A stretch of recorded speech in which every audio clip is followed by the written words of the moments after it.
June 23rd marks the 50th anniversary of Title IX, and it is surprising and kind of uncomfortable to hear that so many college students know so little about this historic civil rights law. So as we begin our year-long celebration of this barrier-breaking federal law at We Need to Talk and CBS Sports, we had our friend and lawyer Amy Trask break down this landmark legislation.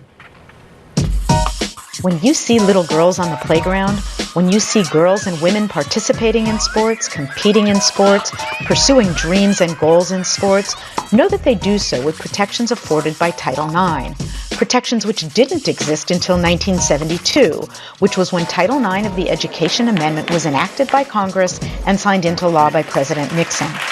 Title IX provides that if a school receives federal financial assistance, it may not discriminate on the basis of sex. If any department or program in a school receives that assistance, Title IX applies to all of that school's programs and activities. In other words, if a biology department receives a grant from the National Institute of Health, the athletic department must also comply with Title IX. While Title IX isn't limited to sports, that's the context in which it is most often referenced and discussed. As to sports, Title IX applies to recruitment, admissions, housing, counseling, financial assistance, and more. There has been a significant increase in the number of young girls playing sports since Title IX was enacted, and while Title IX may not be the only reason for this, it is certainly an important reason. And those girls you see on the playground, they may go on to compete at the collegiate level, they may ultimately become Olympians. So a strong correlation between girls and women who participate in sports and who achieve high levels of success in their careers. It is believed that this is because participation in sports is empowering and can change perceptions and attitudes about women in leadership and decision-making roles. Title IX and the protections it provides can inspire girls and women to pursue their dreams in sports and otherwise.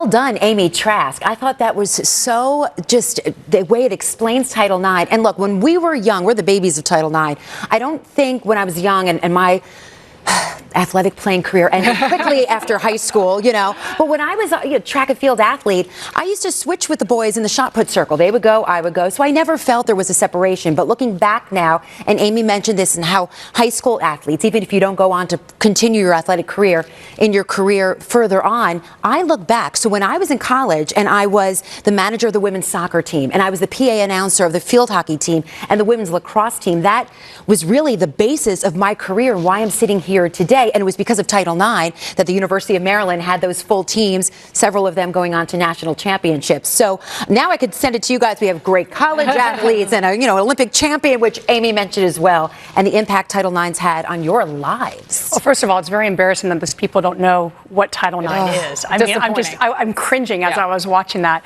But all of us are too young to have been affected by not having Title IX.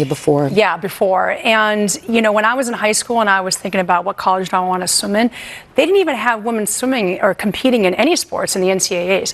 The women had their own association. It was called the AIAW, which stands for Association for Intercollegiate Athletics for Women.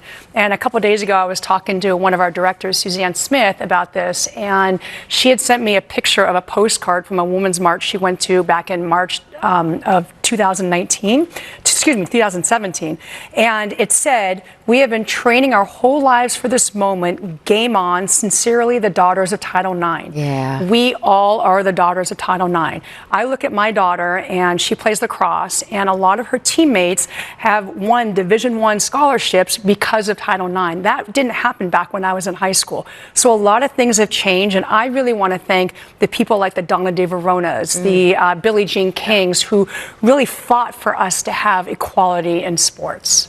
Yeah, that's so important. There's so many layers to it, because I think when you look at Title IX, you think often about college, you think about high school, but I think about even the younger girls that are affected by this. And myself, when I was in middle school, I was playing baseball before softball, because there was only baseball teams until a certain age. Softball team. When I was playing basketball, I played on the boys team until there was a girls team in 7th grade. And for myself, I looked at other classmates that maybe some of those girls didn't have the skill set or the talent or the comfort in playing on a boys' team or trying out for the boys' team. And so prior to Title IX, 1 in 27 girls were participating in sports. Now there's 1 in 3 between the ages of 6 and 12. So 12 years old, that puts you right at about the 7th grade age. And so I can watch my nieces, I can watch younger girls that are participating so early, and it does not even cross their mind not to have an opportunity, the same opportunity as so many young boys that we often see.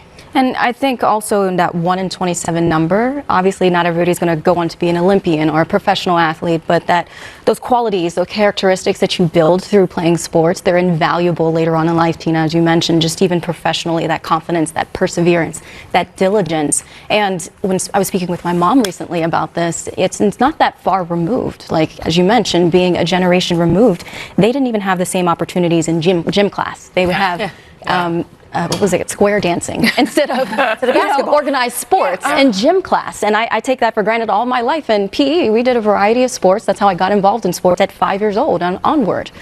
So just to be a generation removed is still, jolting in that there's still progress to be made. And you can look even just to last year with last year's women's basketball tournament and how, now, thanks to pressure, thanks to Sedona Prince highlighting that there were these inequalities last year that they're going to have, that they're going to have, the branding, the promotion that they should have had all along. But it's still, a long road ahead. And I'm grateful for the progress, but we can't, take our foot off the gas here.